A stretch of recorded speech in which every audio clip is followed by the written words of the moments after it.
नमस्कार दोस्तों, आज एक और पारिवारिक कहानी में मैं आपका स्वागत करती हूँ। आज की कहानी है तू इस घर में बच्चा पैदा करने आई है, उसी से मतलब रख। मेरे पति के आगे पीछे घूमने की ज़रूरत नहीं है। दुल्हन बनी सकुचाई सी सुगंधा ने पति पारस के साथ जैसे ही बैलगाड़ी से नीचे पांव रखे, गांव भर की औरतों ने गीत गाना शुरू कर दिया। उसकी सास मधुमती ने पहले उसकी द्वार आरती उतारी, फिर उसके हाथों की छाप रसोई के द्वार पर लगवाई।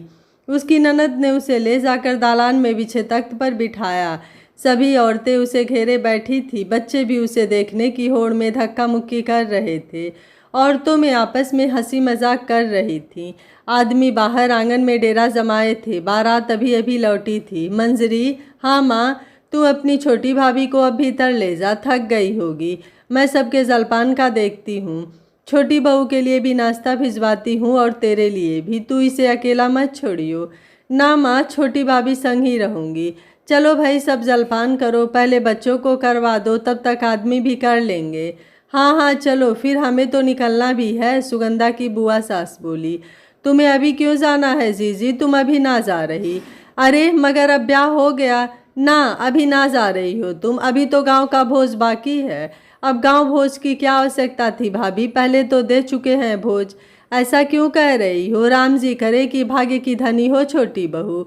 जलपान का क्या हुआ? सुगंधा के ससुर भवानी शंकर की आवाज़ आते ही सब हड़बड़ा गए और जल्दी से जलपान के इंतजाम में लग गए। दूसरे दिन गांव भोज हुआ। सब मेहमान भी अपने अपने घरों को चले गए। अब घर में भवानी शंकर, मधुमती, पारस और सुगंधा ही रह गए थे। सुबह तड़के ही सुगंधा का ममेरा भाई कमल उसे पग फेरे के लिए लेने आ गया। 2 दिन बाद उसे पारस लेने पहुंचा। तैयारी कर लेना, कल सुबह ही निकलेंगे वापिस। माँ सारा दिन अकेली हैं घर में। क्या हुआ, इतनी चुप क्यों हो?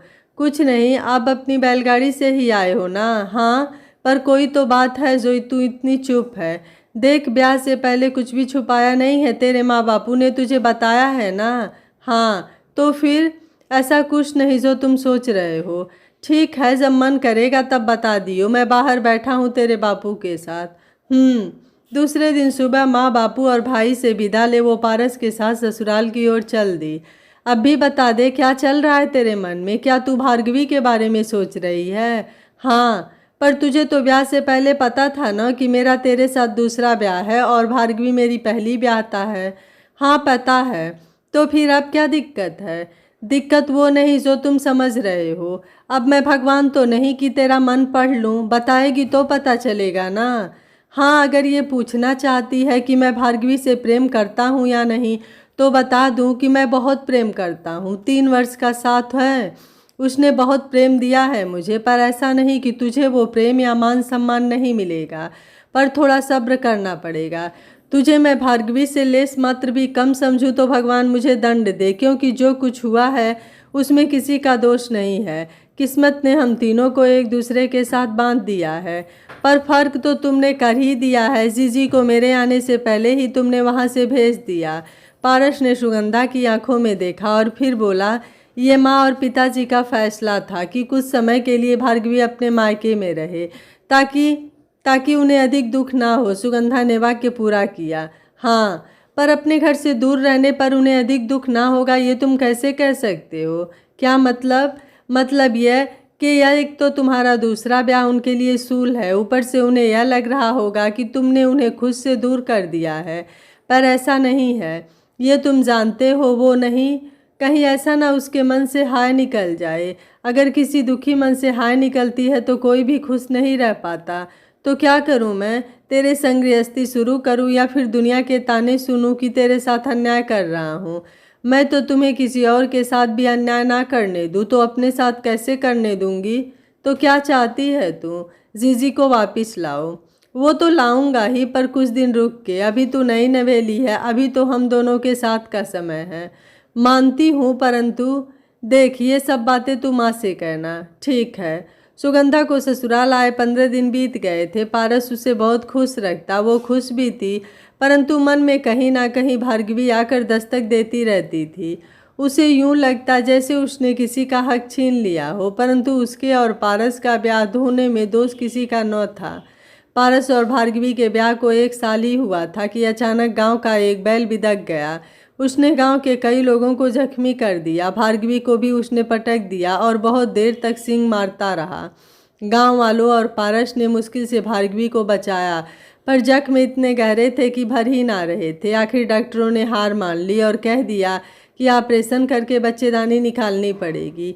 ये सुनते ही जैसे सभी पर घास गिर पड़ी, पर इसके सिवा कोई भी रास्ता ना था। पारस माँ बाप का इकलौता बेटा था। भार्गवी को सभी प्रेम करते थे, पर वंश की चाह में मधुमती ने पारस के दूसरे ब्याह की बात छेड़ दी। घर वालों सहित गांव के सभी लोग पारस के दूसरे ब्याह के पक्ष में थे। पारस पर भी दबाव बन चुका था। वो भार्गवी को कभी दुखी नहीं देख सकता था, परंतु किस्मत के जाल में सभी फंसे हुए थे। आखिर पारस को हाँ करनी पड़ी और उसका ब्याह सुगंधा के साथ हो गया। भवानी शंकर गांव का सरपंच व कई जमीनों का मालिक था। भवानी शंकर और मधुमती को सुगंधा पसंद आई। सुगंधा जैसी सुंदरता आसपास के 7 गांव में भी किसी लड़की की नहीं थी और उन्हें यही लगा कि भार्गवी की तुलना में अधिक सुंदर लड़की ही पारस का मन लुभा सकती है, और ये हो भी रहा था। पारस दिन ब दिन सुगंधा की तरफ खींचता जा रहा था। इस बीच उसे भार्गवी की याद आई भी, तो फिर उसका ध्यान सुगंधा की ओर चला गया। आखिर एक दिन रात के खाने पर भवानी शंकर बोला, पारस अब जाकर बड़ी बहू को ले आओ, उसे 1 महीना होने को आया है। उसके मायके में अभी रहने दो थोड़ा और। मधुमती बोली, नहीं, उसे अब आ जाना चाहिए। मैं नहीं चाहता कि लोग कहना शुरू कर दें कि हम लोगों ने बड़ी बहू के साथ कुछ गलत किया है। ठीक है, और पारस तुम्हें दोनों को एक जैसा ही प्रेम देना होगा। मैं जानता हूँ कि चाह कर भी भार्गवी के साथ तुम उस तरह समय नहीं बिता पाओगे, किंतु तुम्हें समय तो उसे फिर भी देना ही होगा, उसे अकेलापन महसूस ना हो। जी। तभी सुगंधा आ गई तो सभी चुप हो गए। रात को सोते समय पारस ने सुगंधा से कह दिया कि वो 2 दिन बाद भार्गवी को लेने जा रहा है। अच्छा है, जल्दी लौट आना। 4 दिन बाद पारस और भार्गवी आ गए। सुगंधा पानी ले आई। बड़ी बहू, ये सुगंधा है, तेरी छोटी बहन। भार्गवी ने उसे एक नज़र देखा, फिर नज़रें घुमा ली। जी पानी पी लो, मैं चाय बना के लाती हूँ। नहीं, मैं बना लूँगी चाय। भार्गवी उठकर रसोई में चली गई। मधुमती उसकी इस रुखाई पर नाराज़ हो गई। ये क्या बात हुई भला? माँ जाने दो, पारस बोला, परंतु ये अच्छी बात नहीं है। माँ तुम चिंता मत करो, सब ठीक हो जाएगा, सुगंधा बोली। दूसरे दिन सुगंधा सुबह नहा धोकर रसोई में गई तो भार्गवी पहले से ही वहाँ मौजूद थी। जी आप आराम करिए ना, मैं कर लूँगी। नहीं, ठीक है, मैं रसोई देख लूँगी। पारस उठ गए क्या जीजी? नहीं, और तू हमारे कमरे में मत जाना, जब उठ जाएंगे तो अपने आप आ जाएंगे, रात को देर से सोए हैं। ठीक है जीजी। सुगंधा ने बाहर आकर आंगन साफ किया और फिर अपने कमरे में चली गई। सुगंधा जब भी कोई काम करने की कोशिश करती तो भार्गवी उसे टोक देती एवं स्वयं वो काम करने लगती, और यह घर में सभी महसूस करने लगे थे। मधुमती ने भार्गवी को जब भी कुछ कहने की कोशिश की तो सुगंधा ने उसे रोक दिया। पारस को भी इन सब बातों का एहसास हो रहा था, पर वो भार्गवी को कुछ कहकर उसका मन नहीं दुखाना चाहता था। वो जब भी सुगंधा के पास होता वो किसी न किसी बहाने से उसे बुला लेती। सुगंधा भी समझती थी कि सौत तो मिट्टी की बुरी लगती है, वो सब्र कब तक रख पाएगी, इसका उसे खुद भी पता नहीं था। उसे भार्गवी से हमदर्दी तो थी, परंतु पत्नी तो वो भी थी। उसका भी मन करता था कि कम से कम एक समय तो वो भी खाना पकाकर सबको खिलाए, किंतु भार्गवी उसे मौका ही नहीं देती थी। पारस घर आता तो वो पारस के पास ही बैठी रहती। सुगंधा चाह कर भी पारस से बात न कर पाती थी। पारस सप्ताह में 4 दिन उसके कमरे में सोता था, किंतु सुगंधा के कमरे में आते आते उसे इतनी देर हो जाती कि वो नींद के मारे बेहाल होता और तुरंत सो जाता। आखिर सुगंधा का सब्र समाप्त होने को आया तो उसने मधुमती से सब कह दिया। मधुमती स्वयं भी यह सब देख सुन रही थी। उसने अब मन ही मन फैसला कर लिया। दूसरे दिन शाम के समय जब भवानी शंकर और पारस भी मौजूद थे, उसने भार्गवी और सुगंधा दोनों को बुलाया। मुझे तुम दोनों से बात करनी है। कहो माँ, सुगंधा बोली, पर भार्गवी चुप सी बैठी रही। जो कहने जा रही हूँ उसे तुम दोनों और पारस तुम भी, यानी तुम तीनों ध्यान से सुनो। कहो मधुमती, भवानी शंकर ने कहा। वो जानता था मधुमती बहुत ही सुलझी हुई है, वो जो भी कहती या करती है वो बहुत सोच समझ कर करती है। पारस एक रात भार्गवी के कमरे में सोएगा और एक रात सुगंधा के, और वो रात का खाना खाकर कमरे में चला जाएगा। अगर वो भार्गवी के कमरे में जा रहा है तो रात का चौका समेटने की जिम्मेदारी सुगंधा की होगी, और सुबह नाश्ता भी वही बनाएगी। और जब पारस सुगंधा के कमरे में जाएगा तो रात का चौका समेटना और सुबह का नाश्ता भार्गवी की जिम्मेदारी होगी। दोपहर का खाना हर दिन भार्गवी बनाएगी और रात का सुगंधा। आंगन की सफाई भी दोनों बारी बारी से करेंगी। खाने में कब क्या बनेगा ये मैं बताया करूँगी। आई बात समझ में? मधुमती ने भार्गवी पर गहरी नज़र डाली। मेरे होते हुए रसोई में किसी और की क्या ज़रूरत? इन्हें खाने में क्या पसंद है क्या नहीं और किस प्रकार से पकाया हुआ वो मैं जानती हूँ। भार्गवी, ये मत भूलो कि सुगंधा भी पारस की पत्नी है। मधुमती और भवानी शंकर भार्गवी के तेवर पर हैरान हुए। ये मेरा घर है, मेरा पति तो आप सबने छीन ही लिया है। अब घर तो मेरा रहने दो और इसे कहो कि वो करे जिसके लिए आई है। मैं ऐसा क्या करने आई हूँ जीजी? ऐसा क्यों बोल रही हो? बच्चे बच्चे पैदा करने आई हो, बस वही करो। प्रेम तो ये सदा मुझसे ही करेंगे। भार्गवी, मर्यादा मत लांघो, पारस को बोलना ही पड़ा। बड़ी बहू, तमीज़ मत भूलो अपनी। भवानी शंकर भी गुस्से से भर उठा। मैंने क्या गलत कहा पिताजी? आप सबने इसे लाकर मेरी छाती पर बिठा दिया, ये कहकर कि वंश बढ़ाने के लिए आपको पोते की ज़रूरत है। अब सब कुछ मुझसे छीन कर इसे सौंप देना चाहते हैं। ये मेरे पति हैं और रोज़ मेरे साथ ही कमरे में रहेंगे। थोड़ी देर के लिए इसके कमरे में जाएंगे बस। बकवास बंद कर अपनी भार्गवी। तेरी इतनी हिम्मत हो गई कि तू इनके सामने बोलने लग गई। यहाँ वही होगा जो मैंने कहा है, वरना पारस तुझे वापस छोड़ आएगा। हम तो तुझसे इतना प्यार करते हैं कि तुझे सर माथे पर रखना चाहते थे, किंतु बड़े बुजुर्ग सही कहते हैं कि इंसान का मान सम्मान उसके अपने हाथ में होता है।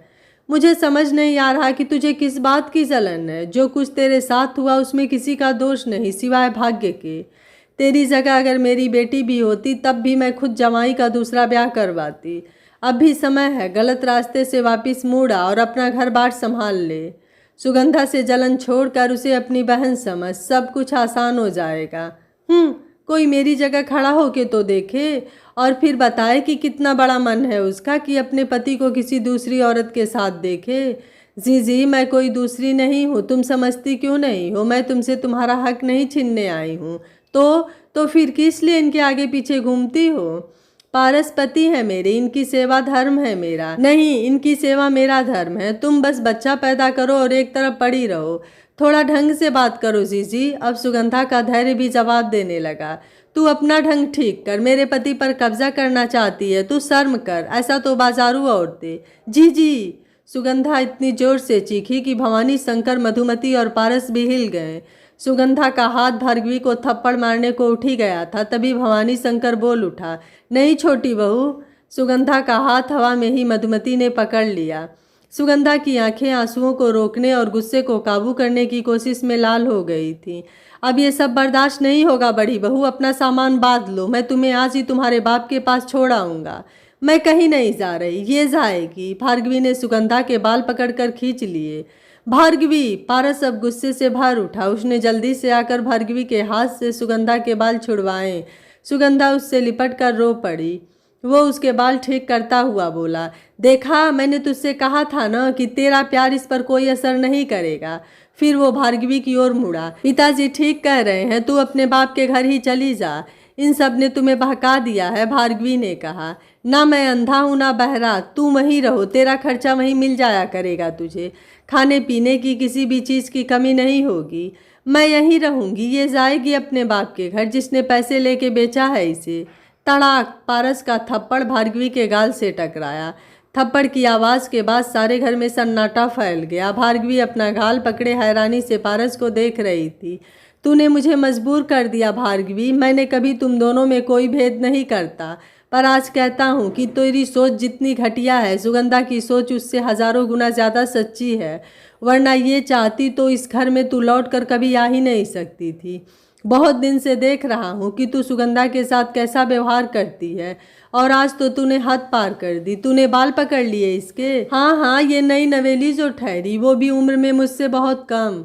अच्छी तो अब यही लगेगी ना आपको? बस कर बड़ी बहू, बहुत हो गया। तू अपना सामान बांध, मधुमती ने अपना सर पकड़ते हुए कहा। भार्गवी गुस्से से पैर पटकती हुई अपने कमरे की ओर चली गई। पारस, मैं और तेरे पिताजी छोड़ने जाएंगे इसे, तू घर पर ही रह। पिताजी रहने दीजिए ना, मत भेजिए जीजी को, सब ठीक हो जाएगा। तू किस मिट्टी की बनी है सुगंधा? पारस बोला। समझा करो, अपने ही घर की बदनामी होगी। होने दे, इसका व्यवहार अब और बर्दाश्त नहीं होता। माँ पिताजी, आप दोनों ही इस बात को खत्म कर सकते हैं। गांव वालों को क्या पता कि घर में क्या हो रहा है। सब लोग हम पर ही उंगली उठाएंगे। नहीं छोटी बहू, भार्गवी ने हद पार कर दी है। भवानी शंकर बहुत गुस्से में था। पारस और मधुमती ने भी उसकी हाँ में हाँ मिला दी, किंतु भार्गवी जाने को तैयार नहीं हुई। सुगंधा ने हाथ जोड़कर सबको इस बात को यहीं छोड़ देने को कहा। कुछ दिन बीत गए। भार्गवी जब भी सुगंधा को देखती मुंह बना लेती।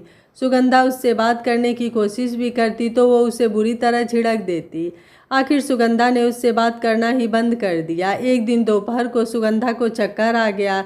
पारस और भवानी शंकर घर पर नहीं थे तो मधुमती ने भार्गवी से कहा कि वो वैद्य को बुला लाए, पर वो हिली तक नहीं। आखिर मधुमती ने पड़ोस के एक बच्चे को भेजकर वैद्य को बुलवाया। वैद्य ने बताया कि सुगंधा माँ बनने वाली है। मधुमती ने पड़ोस के एक दूसरे लड़के को भेज पारस और भवानी शंकर को बुला भेजा। भार्गवी को छोड़ किसी के पांव जमीन पर नहीं पड़ते थे। समय बीतने के साथ साथ भार्गवी और भी गुस्सैल और चिड़चिड़ी होती जा रही थी।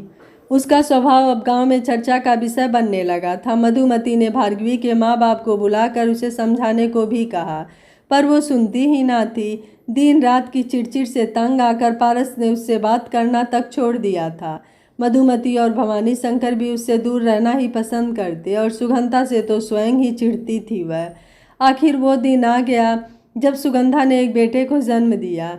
भवानी शंकर ने गांव भर को भोज दिया। सामियाने लगाए गए, दूर दूर से किन्नर भी आए। भवानी शंकर ने सबको खुश करके ही भेजा, परंतु भार्गवी को तनिक भी खुशी ना हुई थी। सुगंधा अब भी उससे मिलने जुलने की कोशिश तो करती, पर सफल न होती। बच्चे का नाम तीरथ रखा गया। तीर्थ थोड़ा बड़ा हुआ तो घर भर में भागता फिरता। कभी कभी तो वो भार्गवी को पकड़कर उसके भी चक्कर काटता, कभी उसकी गोद में आ बैठता। भार्गवी जो कठोर हो चुकी थी, उसका मन तीरथ की नन्ही नन्ही शरारतों से पिघलने लगा, पर वो उस पर ध्यान ना देती। सर्दियों के दिन थे, शाम हो चली थी। सुगंधा तीरथ के कमरे में ही थी। मधुमती भी बहुत देर से उसके कमरे में थी। जाने क्यों तीर्थ के दिखाई ना देने पर भार्गवी बेचैन हो रही थी। वो उससे अपना ध्यान हटाने की कोशिश कर तो रही थी, पर हटा नहीं पाई। क्या हुआ, आज तीरथ बाहर क्यों नहीं आया? वो कमरे में तो बैठता नहीं, ठीक तो है ना? यही विचार उसके मन में लगातार आ रहे थे। तभी मधुमती बाहर आई। माँ, हाँ, ये तीर्थ दिखाई नहीं दे रहा है। बुखार में तप रहा है सुबह से। मैं वैद्य जी को बुला कर लाती हूँ, उन्हें तो आने में समय लगेगा। वो बेचैनी से अपने हाथ मलते हुए बोली। हाँ, पर क्या करें, मुझसे तो उठाया नहीं जाता इतनी देर, और छोटी बहू के तो कल से पैर में चोट लगी है। मैं जाती हूँ, मधुमती चप्पल पहनती हुई बोली। रुको माँ, तीर्थ को मैं लिए चलती हूँ। इतने सालों से वो जिस कमरे की ओर देखती भी ना थी, झट से उसमें चली गई। उसे देख सुगंधा भी हैरान थी। उसके पीछे मधुमती भी आ गई। जीजी, तू कहे तो मैं तीर्थ को ले जाऊं वैद्य जी के पास? वो आएंगे जाएंगे फिर दवा देंगे, उसमें तो इसे ठीक होने में समय लग जाएगा। नहीं भार्गवी, मधुमती मना करने को ही थी कि सुगंधा ने हाथ के इशारे से उसे रोक दिया। हाँ जीजी, ज़रूर ले जाओ, तुम्हारा ही तो बेटा है। माँ को क्या ज़रूरत किसी से पूछने की। भार्गवी ने तुरंत तीर्थ को उन्हीं कंबल में लपेटकर उठा लिया। माँ, तुम आओ धीरे धीरे, मैं वैद्य जी के पास जा रही हूँ। भार्गवी भागती हुई सी घर से निकली। मधुमती भी तेज तेज कदमों से उसके पीछे थी, पर वो तो मिनट में वैद्य जी के यहाँ पहुँच गई। जब तक मधुमती पहुँची, वैद्य जी एक खुराक दवा तीरथ को पिला भी चुके थे। कैसा है बाबू वैद्य जी? अच्छा है, दवा पिला दी है, बुखार कम हो जाएगा। इसे ठंड लग गई है। ज़मीन पर ना उठे बैठे इसका ध्यान रखना। गर्म दूध पिलाओ। बड़ी बहू ने सब पूछ लिया है, दवा भी दे दी है। कल दोपहर घर जाने से पहले देखता जाऊंगा। धन्यवाद वैद्य जी, ये आपके पैसे दे जाएंगे, मैं जल्दी में भूल गई लाना। वो आते रहेंगे। बच्चे का ध्यान रखो और हल्का खाना खिलाओ। हाँ जी, हाँ जी। चलो माँ। भार्गवी ने तीर्थ को अपने कंधे से लगा लिया। मधुमती भार्गवी को इस तरह देखकर खुश भी थी और हैरान भी। दोनों तीर्थ को लेकर घर पहुंची तो सुगंधा खाना बना रही थी। भवानी शंकर और पारस दालान में अंगीठी के पास बैठे हाथ सेक रहे थे। उन्हें देखते ही पारस उठ खड़ा हुआ। क्या हुआ इसे? उसने तीर्थ को लेने की कोशिश की। पहले हाथ धो लो साबुन से, और ठंडे हाथ मत लगाना, इसे बुखार है, भार्गवी बोली। फिर उसने सुगंधा की ओर देखा। वो बिना उनकी ओर देखे खाना बनाने में व्यस्त थी। सुगंधा, खाना भार्गवी बना लेगी, इसे तू ले जा कमरे में, मधुमती बोली। वो जहाँ है ठीक है माँ। जी तुम संभाल सकती हो तो संभालो इसे, मैं इसे अपने कमरे में ले जाऊँ? भार्गवी ने सुगंधा से पूछा। मुझसे क्यों पूछती हो जीजी, तुम्हारा बेटा है, जहाँ मर्जी ले जाओ। इसके लिए दूध गर्म कर दे। तुम चलो तो मैं लाती हूँ, तुम्हारे लिए चाय भी भिजवाती हूँ। हाँ, भार्गवी तीर्थ को सीने से लगाए अपने कमरे में चली गई। पारस वहीं खड़ा कभी भार्गवी को देख रहा था, कभी सुगंधा को। फिर वह सुगंधा के पास आके मुड़ा लेकर बैठ गया। ये क्या हुआ इसे? ममता जाग रही है और क्या होगा? और तू इतनी आराम से तीर्थ को उसे सौंप कर खाना पका रही है? फिलहाल तो चाय बना रही हूँ, पियोगे? हाँ, मेरे लिए भी बना दे छोटी बहू, मधुमती भवानी शंकर के पास बैठती हुई बोली। अच्छा माँ। फिर वो कुछ देर धीमी आवाज़ में पारस से बात करती रही। उसने चाय बनाकर दूध बोतल में डाला, फिर चाय मधुमती को देकर वो चाय और दूध लेकर भार्गवी के कमरे तक आ गई। जी तीर्थ के लिए दूध और तुम्हारे लिए चाय लाई हूँ, आजा। आज पहली बार सुगंधा ने भार्गवी के कमरे में पाँव रखा था। भार्गवी तीर्थ को गोद में लिए बैठी थी, उसे अच्छे से कंबल में लपेट रखा था। जी तुम चाय पी लो, मैं दूध पिला दूँ क्या इसे? सुगंधा ने भार्गवी से यूं पूछा जैसे भार्गवी की आज्ञा मांग रही हो। हाँ ले, संभाल कर पकड़ और पैर ऊपर करके बैठ। भार्गवी ने तीर्थ को बहुत आराम से उसकी गोद में दिया। सुगंधा तीर्थ को बोतल से दूध पिलाने लगी तो भार्गवी ने चाय का ग्लास उठा लिया। चाय ठीक है जीजी? हाँ अच्छी है, पर दूध डालने से पहले एक उबाल दे दिया कर। अच्छा ठीक है, अगली बार वैसे ही बनाऊंगी। तभी पारस कमरे में आ गया। कैसा है तीर्थ अब? अच्छा किया तुम आ गए, इसे कंधे से लगाकर डकार दिलवाओ और यहीं बैठो। जीजी ने अभी दवा पिलानी है इसे, मैं खाने के समय बुलाती हूँ। ठीक है, पारस ने कंबल अपने पैरों पर डालते हुए कहा। आज बहुत समय के बाद वो भार्गवी के कमरे में आया था। सुगंधा, ये ग्लास भी ले जा, मैं थोड़ी देर में दवा दे दूंगी इसे, तू चिंता मत करना। लो भला, मुझे काहे की चिंता जीजी? वो मुस्कुराती हुई कमरे से बाहर निकल गई।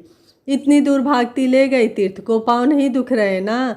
आज करीब 2 साल के बाद पारस ने भार्गवी से बात की थी। नहीं लाओ, इसे मुझे दे दो, सो गया है, इसे बिस्तर पर लिटा देता हूँ, तू पैर सीधे कर ले। पारस ने तीर्थ को भार्गवी के पास लिटा दिया और कंबल ओढ़ा दिया। उसी कंबल से उसने भार्गवी के पैर भी ढक दिए। भार्गवी सर झुकाए तीर्थ को सहला रही थी। तुझे आराम करना है तो मैं इसे ले जाऊं? नहीं, इसे मेरे पास नहीं रहने दे सकते क्या? मैं मानती हूँ तुम्हें भरोसा नहीं है मुझ पर। ये किसने कहा कि तुझ पर भरोसा नहीं है? पहले भी था और हमेशा रहेगा। पर क्या सिर्फ तीरथ ही रह सकता है क्या तेरे साथ, मैं नहीं? भार्गवी कुछ देर पारस को देखती रही, फिर अचानक से उसके सीने पर सर रख कर रो पड़ी। पारस उसे दिलासा दे चुप करवाता रहा। उधर दरवाजे के पीछे खड़ी सुगंधा मुस्कुरा उठी। आखिर पारस ने उसकी बात मान ली थी। रात को खाने के बाद तीर्थ को उठाते हुए भार्गवी ने सुगंधा को देखा। इसे ले जाओ जीसी, ये भी अभी आते हैं तीर्थ का दूध लेकर। आज मुझे आराम मिलेगा, रात को बस 2 बार उठेगा ये। करीब 1 बजे थोड़ा दूध पी के सो जाएगा। मुझे आवाज़ दे देना, दूध गर्म कर दूंगी। ठीक है, मैं इसे कमरे में ले जा रही हूँ माँ पिताजी, यहाँ ठंड बहुत है।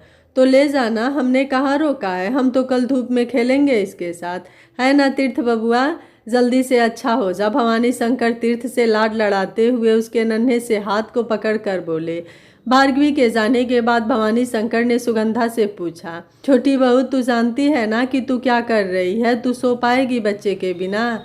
पिताजी मेरी छोड़िए, जीजी को तंग ना करेंगे कहीं? करने दे, माँ बनना आसान थोड़े ही है। ये तो तू है जो इतना बड़ा मन करके तीर्थ को उसके साथ सोने को भेज दिया।